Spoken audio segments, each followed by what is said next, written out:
اللهم صل على رسوله الكريم أما بعد أعوذ بالله من الشيطان الرجيم بسم الله الرحمن الرحيم ثم بعثنا من بعدهم موسى بآياتنا إلى فرعون وملئه فظلموا بها فانظر كيف كان عاقبة المفسدين وقال موسى يا فرعون إني رسول من رب العالمين صدق الله العظيم۔ رات نماز تراویح میں 9واں پارہ پڑھا گیا، ان میں سے کچھ آیاتیں اس وقت آپ کے سامنے تلاوت کی گئی۔ ان آیات کے تفاسیر اور معارف آپ کے سامنے ان کا ذکر کیا جائے گا۔ ان آیاتوں کے اندر اللہ تبارک و تعالی حضرت موسیٰ علیہ السلام کی بعثت اور ان کی نبوت کا اور اپنے معجزات کا ذکر فرمایا۔ اللہ تعالیٰ ہر زمانے کے نبی کو ایسی چیزیں عطا فرماتے ہیں، ایسے معجزات عطا کرتے ہیں جو اس زمانے کے لیے ضرورت ہوں، اور اس زمانے کے لوگ چاہ کر کے بھی، کوشش کر کے بھی، پوری طاقت لگا کر کے بھی اپنے نبی کا مقابلہ نہیں کر سکتے۔ کیوں؟ اس لیے کہ اللہ تعالیٰ اپنے رسول اور پیغمبر کو ایسی چیزیں عطا کرتے ہیں جو ساری دنیا کے لوگ مل کر بھی کر ہی نہیں سکتے۔ کیوں؟ اس لیے کہ اللہ تعالیٰ جانتے ہیں کہ ہر انسان کی کتنی طاقت ہے، کتنی حیثیت ہے۔ اگر سارے دنیا والے مل بھی جائیں تو کہاں تک جائیں گی، کہ کہاں تک ان کی محنت کام کرے گی۔ تو ان سب کی محنت سے اوپر اللہ تعالیٰ کے نبیوں اور معجزوں کو ایسی طاقت، ایسی غیبی مدد اور معجزہ عطا کرتے ہیں کہ عام لوگ اس کا مقابلہ بھی نہیں کر سکتے۔ تو اللہ تبارک و تعالیٰ حضرت موسیٰ علیہ السلام کا ذکر یہاں پر کر رہے ہیں۔ موسیٰ علیہ السلام رسول بن گئے، اور رسول بننے کے بعد وہ گئے فرعون کے پاس دعوت دینے کے لیے اسلام کے بارے میں، اللہ کی توحید کے بارے میں۔ لیکن وہ خود اپنے آپ کو رب کہتا تھا، خدا کہتا تھا، اور لوگوں سے کہتا کہ مجھے سجدہ کرو اس لیے کہ میں تمہارا خدا ہوں۔ جبکہ فرعون خود بتوں کی پوجا کرتا، وہ خود اکیلے میں تنہائی میں چھپ کر کے وہ بتوں کے سامنے سر جھکاتا، لیکن جب محل میں آ جاتا سب لوگوں سے کہتا کہ میں ہی تمہارا خدا ہوں، تم مجھے سجدہ کرو۔ تو اس طرح اس نے سب لوگوں کو شرک کرنے پر مجبور کر دیا، اور وہ خود شرک کا پابندی تھا۔ حضرت موسیٰ علیہ السلام اس کے پاس گئے اور اس سے کہا کہ اللہ تعالیٰ نے تمہیں حکومت جو دی ہے، یہ حکومت ایک عارضی حکومت ہے، حکومت ہے، سب کچھ ہے، لیکن اللہ پر ایمان لانا ضروری ہے۔ اللہ ایک خدا کو ماننا یہ اس کا حکم ہے۔ فرعون نے انکار کر دیا کہ ہم کیسے یقین کریں کہ آپ اللہ کے نبی ہیں، رسول ہیں؟ آپ تو ہمارے آنکھوں کے سامنے پلے ہوئے ہو، بڑے ہوئے ہو۔ بالخصوص دین کے بارے میں یہ ہوتا ہے، جب اپنے آنکھوں کے سامنے کوئی بھی جب جوان ہو، بچپن سے ہم نے ان کو دیکھا ہو، جب وہ کوئی بات کہیں تو وہ بات ہضم نہیں ہوتی۔ کیوں؟ اس لیے کہ ہم نے اپنے آنکھوں کے سامنے اس انسان کو بچے کی طرح دیکھا ہے۔ اب وہ بڑا بن کے ہم کو عقل سکھائے گا، ہمیں دین سکھائے گا۔ ہم بڑے ہیں، ہماری عمر بڑی ہے، ہماری عقل بڑی ہے، ہمارے آنکھوں کے، ہماری نگاہوں کے سامنے کا آج کل کا بچہ ہمیں سبق سکھائے گا۔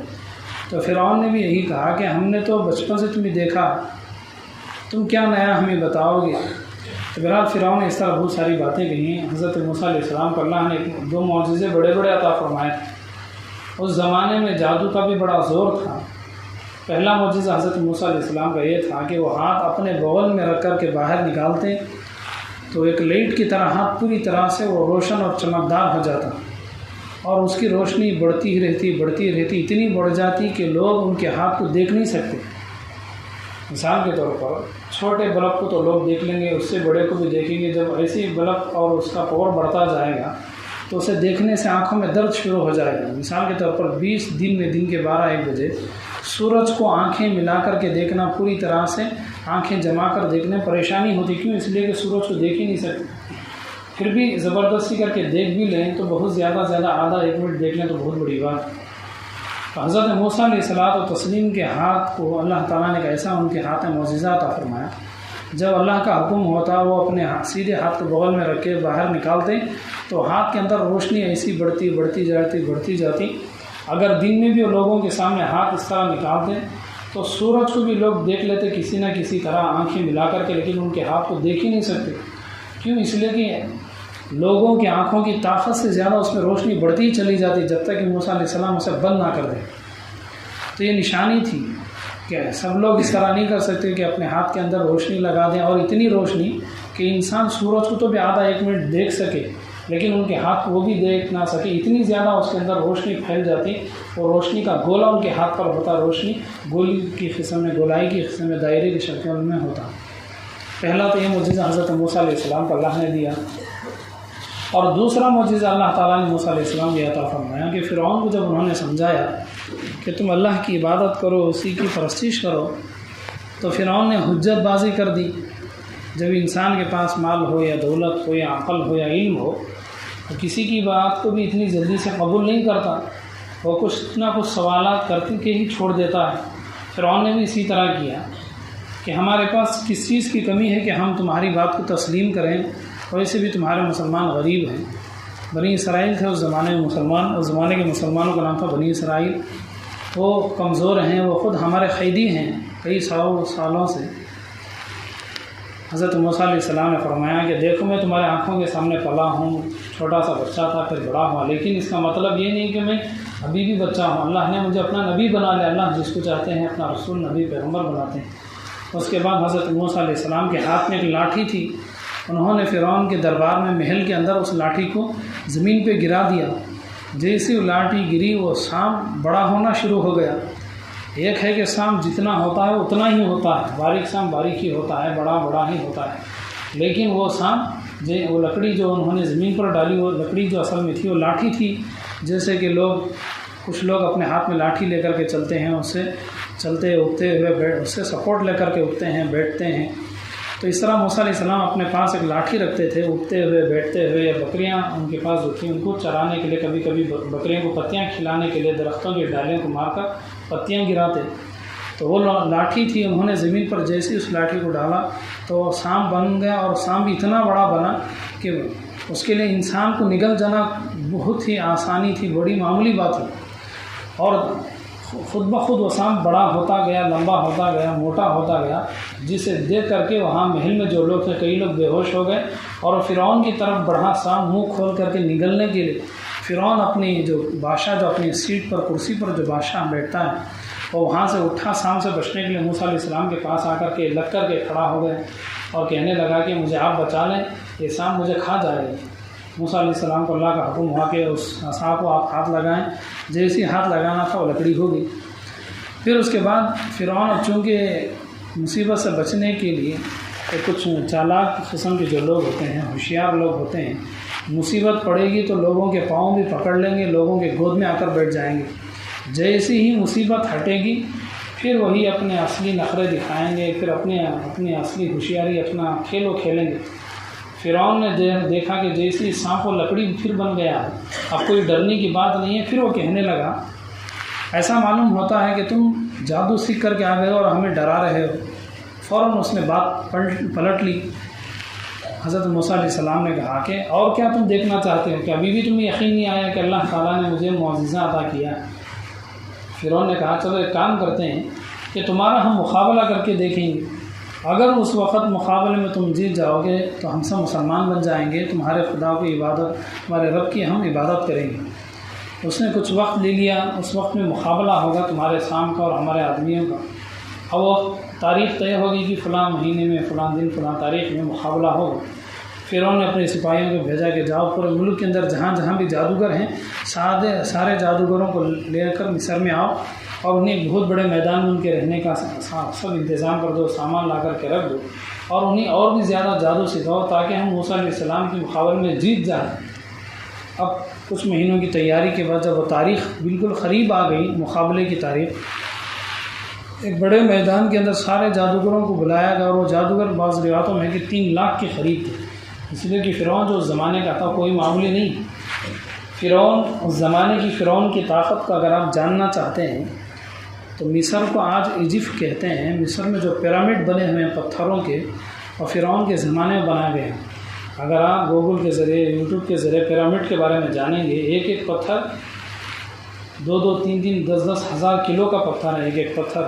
انہوں نے ان پتھروں سے جو عمارت بنائی ہے، جو پیرامڈ انہوں نے بنایا ہے، آج کی سائنس بھی پریشان ہے کہ اس زمانے میں انہوں نے اتنے بڑے پتھر کیسے بنائے ہیں۔ تو فرعون کوئی معمولی دماغ کا انسان نہیں تھا، بڑا ہی چالاک، ذہین، ہوشیار قسم کا تھا۔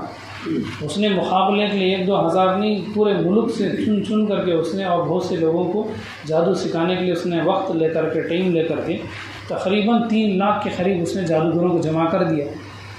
اب 3 لاکھ کوئی معمولی بات نہیں، ایک آدمی سے لڑنے کے لیے 2-4 آدمی 10 آدمی بھی بہت زیادہ ہے، 1000 تو اور بھی حد سے زیادہ ہو گئے، لاکھوں کے لوگوں کو لے کر آ جانا، اس کا کیا مطلب ہے؟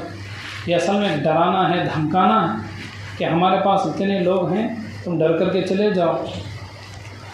دین میں ایسا ہی ہوتا ہے کہ جب بھی باطل کی طرف لوگ جاتے ہیں تو وہاں پر ڈرانے دھمکانے کے لیے اس طرح لوگوں کو کھینچے لے آتے ہیں۔ فرعون نے بھی کیا، 3 لاکھ لوگ جادوگروں کو لے کر کے ایک بہت بڑے میدان میں اگر سارے لوگوں کو جمع کیا گیا۔ موسیٰ علیہ السلام کے مقابلے کے لیے جو جادوگر آئے تھے، اگرچہ کہ وہ جادوگر تھے لیکن اس میں بہت سارے بنی اسرائیل بھی تھے، انہوں نے موسیٰ علیہ السلام کا ادب کیا، احترام کیا، عزت کی۔ انہوں نے کہا کہ اگر آپ اپنا معجزہ دکھانا چاہیں تو پہلے آپ دکھائیں ورنہ ہم دکھائیں گے۔ اب چونکہ سامنے جب بڑے آدمی ہوں، کوئی کسی بھی قسم کے ہوں، تو ان کو عزت دینے کا طریقہ یہ ہے کہ سامنے والوں کو آگے بڑھ کر کے موقع دیا جائے۔ تو جتنے وہ جادوگر تھے اس میں جو بنی اسرائیل کے جو لوگ تھے، انہوں نے کہا کہ اے موسیٰ آپ کے آگے بڑھ کر کے مقابلے کی شروعات کریں، یعنی کہ گویا کہ انہوں نے ادب احترام کا لحاظ رکھا۔ موسیٰ علیہ السلام نے کہا کہ نہیں آپ لوگ زیادہ ہیں، آپ ہی شروع کرتے ہیں، جو لوگ زیادہ ہیں انہی سے شروع کرتے ہیں۔ اب 3 لاکھ لوگ پورے ایک میدان میں وہ گول دائرے میں جمع ہو گئے، گول ہو گئے، اور سب لوگوں نے اپنی رسیاں اور لکڑیاں اپنے ہاتھ میں لے رکھی تھی، ایک ہاتھ میں رسی تھی، ایک ہاتھ میں لاٹھی تھی۔ انہوں نے زمین میں ڈالنا شروع کر دیا۔ جیسے انہوں نے زمین پر وہ رسیاں اور لاٹھیاں ڈالی، 3 لاکھ آدمیوں کے ایک ہاتھ میں ایک لاٹھی، ایک رسی تھی۔ بہت بڑا میدان، بہت بڑا ریگستانی علاقہ تھا۔ اور جب جیسے ہی 3 لاکھ آدمیوں نے، جادوگروں نے وہ سب ڈالا، 3 لاکھ سے اگر اسے دگنا کر دیں گے، ایک آدمی کے ہاتھ میں لاٹھی اور ایک رسی، تو تقریباً 6 لاکھ ہوں گے۔ جیسے وہ زمین میں گرے، حضرت موسیٰ علیہ السلام بیچ میدان میں تھے، چاروں طرف سے وہ ساری لاٹھیاں اور لکڑیاں سانپ بن کر کے موسیٰ علیہ السلام کو کاٹنے کے لیے بھاگتے ہوئے آ رہی ہیں۔ 1 2 4 سانپ آ جائیں، 10 سانپ اگر ہمارے گھر میں ایک ہی وقت میں آ جائیں تو معلوم نہیں کہ ہم لوگ چل کر کے بھاگیں گے یا ہوا میں اڑتے ہوئے بھاگ جائیں گے ڈر کر کے۔ 2 4 سانپ بھی ایک ہی وقت ہمارے گھر میں ہر طرف سے آنا شروع ہو جائیں تو نوجوان بھی پتہ نہیں کس طرح سے بھاگیں گے۔ موسیٰ علیہ الصلوۃ والتسلیم گول گھوم کر کے دیکھ رہے ہیں، جہاں سے بھی تھے چاروں طرف سے سانپ کی سانپ ایسے آ رہے ہیں جیسے کہ سر کے بال ہوتے ہیں۔ بالکل پورا میدان سانپوں سے گھرا ہوا ہے، پورا کا پورا سانپوں کا جم گھٹا ہجوم، اور بڑھتے ہوئے حضرت موسیٰ علیہ السلام کی بالکل قریب آ رہا تھا۔ حضرت موسیٰ علیہ الصلوۃ والتسلیم سوچنے لگ گئے کہ اتنے زیادہ سانپ، اللہ کا حکم ہوا کہ آپ اپنی جو ہاتھ میں لاٹھی ہے اسے زمین پر ڈال دیں۔ جیسے موسیٰ علیہ السلام نے اس لاٹھی کو زمین پر ڈالا، قریب تھا کہ سارے سانپ موسیٰ علیہ السلام کے پاس آ جائیں۔ بہت دور سے وہ جادوگر لاٹھی اور رسیاں پھینکے تھے جو سانپ کی شکل وہ اختیار کر چکے تھے۔ جیسے موسیٰ علیہ السلام کے پاس وہ قریب آیا، موسیٰ علیہ السلام نے اپنی لاٹھی زمین پر جیسے گرائی، وہ فوراً بہت بڑا سانپ اژدہا بن گیا اور سارے سانپوں کو نگلنا شروع ہو گیا۔ آہستہ آہستہ نگلتے جتنے میدان میں تھے سارے سانپوں کو اس نے نگلا۔ آپ اندازہ لگائیں اگر اتنا بڑا سانپ آ جائے جو تقریباً 6 لاکھ سانپوں کو نگلنے والا ہو، کتنا بڑا سانپ ہوگا۔ مولانا اشرف علی تھانوی رحمۃ اللہ علیہ کے ترجمہ قرآن میں ایک لکھا ہے، سانپ اتنا بڑا اللہ نے اسے اس وقت بنا دیا تھا، وہ معمولی سانپ کی طرح نہیں تھا، دیکھتے ہی دیکھتے وہ لمبا بھی ہو جاتا، بڑا بھی ہو جاتا، موٹا بھی ہو جاتا۔ کیوں؟ اس لیے کہ وہ اصل میں اللہ کی طرف سے ایک نشانی تھی۔ وہ اتنا بڑا ہو گیا کہ آسانی کے ساتھ وہ اپنا منہ کھول کر کے فرعون کے محل کو تک نگل سکتا۔ اتنا بڑا سانپ اللہ نے بنا دیا اسے۔ سارے سانپوں کو جیسے ہی نگل گیا تو اس سانپ کو، اتنے بڑے سانپ کو دیکھ کر کے ہزاروں لوگوں کی موت ہو گئی ڈر کر کے۔ کوئی معمولی بات نہیں ہے کہ اتنا بڑا سانپ آ جائے جو لاکھوں سانپوں کو نگل جائے، وہ کتنا بڑا ہوگا، اس کا منہ کتنا بڑا ہوگا، اس کا سائز کتنا بڑا ہوگا، وہ کتنا ہائٹ لمبا چوڑا ہوگا۔ صرف اس سانپ کو دیکھ کر کے ہزاروں کی موت ہو گئی اس میدان کے اندر۔ اب فرعون نے جب اس کو دیکھا، فرعون بڑی طاقت والا تھا، کوئی آج کل ہماری طرح معمولی نہیں تھا، وہ اتنا طاقتور تھا کہ 40 سال تک اسے کوئی بھی بیماری نہیں آئی، اتنی زیادہ اسے طاقت تھی۔ آج تو چھوٹے چھوٹے بچوں کی آنکھوں میں آنکھیں کمزور ہیں، چھوٹے چھوٹے بچوں کی بیماری آ جاتی ہیں۔ 40 سال تک ایک بیماری بھی اس کے جسم میں نہیں آئی تھی، حتیٰ کہ سر میں درد بھی اسے نہیں آیا تھا۔ فرعون نے جب دیکھا تو اتنی طاقت والا، اتنی صحت والا پہلوان قسم کا بادشاہ، فوراً اسے پیشاب نکل گئے۔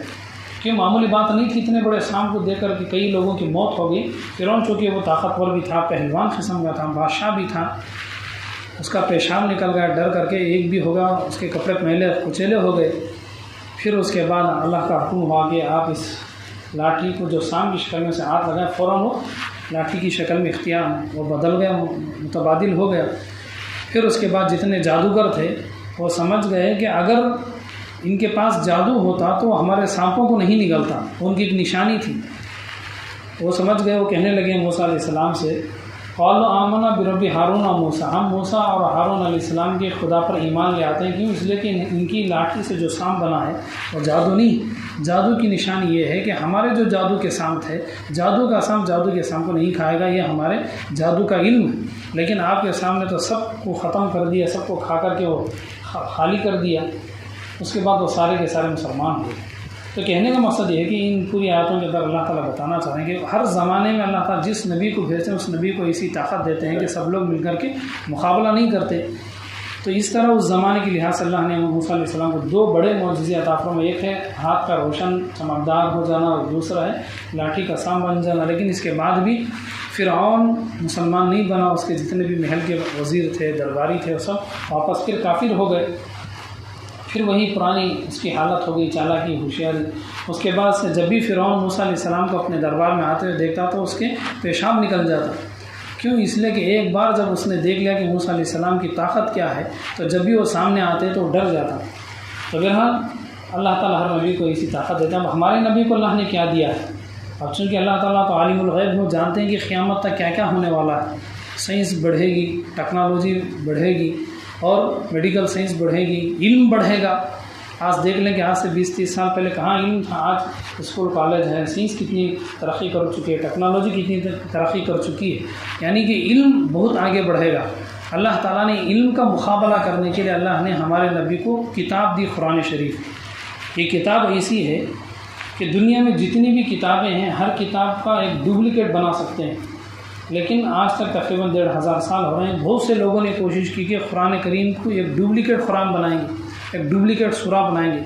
آپ بازار میں جائیں گے، اصلی شہد بھی ملے گا، آپ کو نقلی بھی ملے گا، اور نقلی ایسا ملے گا کہ آپ سمجھ میں نہیں پائیں گے کہ وہ اصلی شہد ہے یا نقلی شہد ہے۔ ایسے ہر چیزوں کے اندر ہوتا، اصلی چیز بھی ہے، نقلی بھی ہے۔ نقلی کو اسی ٹیکنیک سے بنائی جاتی ہیں کہ نقلی کو بھی آپ اصلی سمجھ کر کے لیں گے، لیکن اللہ تعالیٰ نے قرآن کریم کو ایسا بنایا ہے کہ آنے والا زمانہ قیامت ہے کہ علم کا زمانہ ہے، سائنس ٹیکنالوجی کا زمانہ ہے، لیکن اس کے باوجود لوگ اس کتاب کا، اس علم کا مقابلہ نہیں کر سکتے۔ آج بہت سے یہودیوں نے، انگریزوں نے، بہت سے لوگوں نے، اسلام کے دشمنوں نے کوششیں کی کہ قرآن کے مقابلے میں کوئی ڈپلیکیٹ قرآن بنائے۔ انہوں نے بہت پیسے بھی خرچ کیے، بہت عقل والوں کو بھی جمع کیا، لیکن قرآن کا ایک سورہ بنانے کے لیے کچھ آیتیں بنانے، لیکن ان کے ہاتھ سے نہیں ہو سکا۔ آپ بھی آزما کر کے دیکھیں کہ آپ کی بھی ایک عمر ہے، آپ کا بھی ایک تجربہ ہے، آپ کی بھی عقل ہے، آپ کی بھی ایک سمجھ ہے، کیا آپ اپنی پوری زندگی میں یہ جو ہم شروع کرتے ہیں قرآن بسم اللہ الرحمن الرحیم، کیا آپ اسے ایسا ایک ڈپلیکیٹ بسم اللہ بنا سکتے ہیں جو اس کے برابر کا ہو؟ یعنی ایک ہے اصلی شہد، جو نقلی شہد بناتے ہیں۔ ایک مرتبہ نقلی شہد بنانے والے سے ایک بات یہ ملی، وہ ایسا نقلی شہد بناتا ہے کہ اس کے بنائے ہوئے نقلی شہد کو لے جا کر کے لیبارٹری میں بھی اسے چیک کرائیں گے تو لیبارٹری اسے پکڑ نہیں سکے گی کہ یہ نقلی شہد ہے۔ لیبارٹری کی مشینیں بھی کہہ دیں گی کہ یہ اصلی شہد ہے۔ یعنی نقلی بنانے والے بھی ایسا بناتے ہیں کہ لوگ اسے اصلی کہنا شروع کر دیں گے۔ اب ہم بسم اللہ الرحمن الرحیم جو ہم پڑھتے ہیں یا سب لوگ پڑھتے ہیں، اس کا جتنا بھی ہم ڈپلیکیٹ بنانا چاہیں گے بنا نہیں سکیں گے۔ رحمان کے بدلے کوئی ایسا نام لے کر آئیں گے جو رحمان کے برابر کا ہو یا رحیم کے برابر کا ہو۔ اللہ کے نام کے مقابلے میں ایسا نام لے کر کے آئیں جو اللہ کے نام کا ایک ڈپلیکیٹ ہو، بالکل نہیں ہوتا۔ کرنے والوں نے بہت کیا، ہم سے پہلے بہت عقل مند لوگ آئے ہیں، بڑے ہی ہوشیار قسم کے، سب کوشش کر چکے، ختم ہو گئے۔ یعنی کہنے کا مقصد یہ ہے کہ اللہ تعالیٰ ہر نبی کو وہ معجزہ عطا کرتے ہیں کہ اس زمانے کے سارے لوگ مل کر کے بھی اپنی طاقت، اپنا علم، اپنی ہوشیاری، سب کچھ مل بھی جائیں گے، اس کا مقابلہ نہیں کر سکیں گے۔ قرآن کا بدلنے کے لیے، قرآن کا ایک ڈپلیکیٹ بنانے کے لیے بہت کوششیں کی، مجبور ہو کر کے سب کے سب خاموش رہ گئے۔ تو ایسے اللہ تعالیٰ نے نبی علیہ السلام کو کچھ ایسی معجزات عطا کی، جیسے کہ معراج کا جو سفر ہے، اللہ کے نبی علیہ السلام آسمان میں گئے اسپیس میں جانے کے لیے۔ آج جو سائنس ترقی کر چکی ہے، اسپیس میں جانے کے لیے سفید رنگ کا ایک سوٹ ہوتا ہے، اگر انہیں پہنیں گے ایسے ہی اوپر چلے جائیں گے اسپیس میں، چاند ہو یا بہت سارے اوپر جا کر کے وہ سیٹلائٹ وغیرہ میں جا کر کے کام بھی کرتے ہیں۔ بعض اوقات سیٹلائٹ خراب ہو جائے تو یہاں سے جیٹ کے ذریعے، راکٹ کے ذریعے جا کر کے سیٹلائٹ کے پاس جا کر کے وہاں پر اسے ریپیئر بھی کرتے ہیں۔ اگر وہ سوٹ نہ پہنے تو وہاں پر آکسیجن نہیں ہے، ہوا نہیں ہے، تو انسان کا جسم کا خون اندر ہی وہ جمنا شروع ہو جائے گا، گاڑھا ہو کر کے نہیں سوکھنا شروع ہو جائے گا، انسان کا جسم کا گوشت و آہستہ آہستہ پھٹنا شروع ہو جائے گا۔ ایسی بہت ساری چیزیں ہیں۔ اس پہ سے جتنے بھی لوگ آتے ہیں کئی مہینوں تک انہیں ایک الگ کمرے میں رکھا جاتا ہے۔ کیوں؟ اس لیے کہ اگر ایسے نہیں لوگوں ملنے جلنے چھوڑ دیں تو وہاں کے بہت سارے وائرس لوگوں میں پھیل جائیں گے۔ جب وہ اسپیس سے آتے ہیں تو چلنے کی بھی قابل نہیں ہوتے، بھاگنے کی بھی بالکل کمزور ہو جاتے ہیں۔ یہ کہنے کا مقصد ہے معراج کا جو سفر ہے وہ بھی ایک سائنس اور ٹیکنالوجی کو ٹکر دینے کا معجزہ ہے۔ ایسے اللہ تعالیٰ نے نبی علیہ السلام بہت سارے معجزے غور کرنے والوں کے لیے، سمجھنے والوں کے لیے، دین کے بارے میں تدبر اور تفکر کرنے والوں کے لیے بہت کچھ ہے۔ اگر ہم دین کو نہیں سمجھیں گے، ایسے ہی وقت گزار دیں گے تو ایسا معلوم ہوگا جیسے کہ کوئی معمولی چیز، ورنہ دین اسلام میں اللہ تعالیٰ نے ایسی ایسی چیزیں رکھی ہیں کہ بڑے بڑے عقل مند بھی ڈھیلے ہو جاتے ہیں اور سست ہو جاتے ہیں۔ تو بہرحال اللہ تعالیٰ نے اس زمانے موسیٰ علیہ السلام کو جو معجزہ دیا، ایسی اس امت کو اللہ نے ایک قرآن کریم معجزہ دیا ہے۔ اس کا مقابلہ نہ کوئی آج تک کر چکے ہیں، نہ آئندہ قیامت تک کریں گے۔ یہ اللہ کی نشانی ہے کہ اللہ تعالیٰ ایک ہے، اس کا دین ہی سچا ہے، اس کے رسول سچے ہیں۔ تو ہمیں پورے یقین کے ساتھ اللہ کو ماننا ہے اور اس کی کتاب پر یقین کرنا ہے۔ بعض لوگوں کو ڈاؤٹ کی بیماری ہوتی ہے کہ اللہ تعالیٰ ہیں کہ نہیں ہیں، مرنے کے بعد پیدا ہوں گے یا نہیں ہوں گے، یہ نبی، یہ رسول، یہ خبر کا عذاب ہے کہ نہیں ہے۔ جس انسان کو ڈاؤٹ کی بیماری آ جائے اس کا علاج بڑا مشکل سے ہوتا، ڈاؤٹ کسی بھی قسم میں ہوتا۔ بہرحال ساری باتوں کا خلاصہ ہے کہ یقین کے ساتھ ہمیں اسلام پر چلنا چاہیے، ایمان کو، اللہ تعالیٰ کو، قرآن کو، رسول کو، فرشتوں کو تمام یقین کے ساتھ ماننا چاہیے۔ اللہ تعالیٰ سے جو اللہ تعالیٰ تمام کو دین اسلام میں ترقی اور پختگی عطا فرمائے۔ الحمدللہ رب العالمین، اللہم صلی علی محمد وعلی آل محمد وبارک وسلم۔ سبحان رب السماوات والارض رب العرش عما يصفون۔ اللهم احفظنا من كل بلاء الدنيا مصيباتها وفتنتها وعذاب الآخرة. اللهم إنا نعوذ بك من جهد البلاء ودرك الشقاء وسوء القضاء وشماتة الأعداء. اللهم إني أعوذ بك من شرور ما أعوذ بك من حرهم. اللهم إنا نعوذ بك من الهم والحزن ونعوذ بك من العجز والكسل ونعوذ بك من الجبن والبخل ونعوذ بك من غلبة الدين وقهر الرجال. أصبحنا وأصبح الملك لله رب العالمين. اللهم إني أسألك خير هذا اليوم ونوره وبركته وهداه وفتحه ونصره. اللهم إني أعوذ بك من شر هذا اليوم وشر ما فيه. اللهم إنا نسألك العفو والعافية والمعافاة والحكمة والصحة في الدين والدنيا والأهل والمال والآخرة والسيارة. صلى الله وسلم على حبيبه يا أرحم الراحمين. الحمد لله رب العالمين. بسم الله الرحمن الرحيم. اللهم أصوم لك فاغفر لي ما قدمت وما أخرت.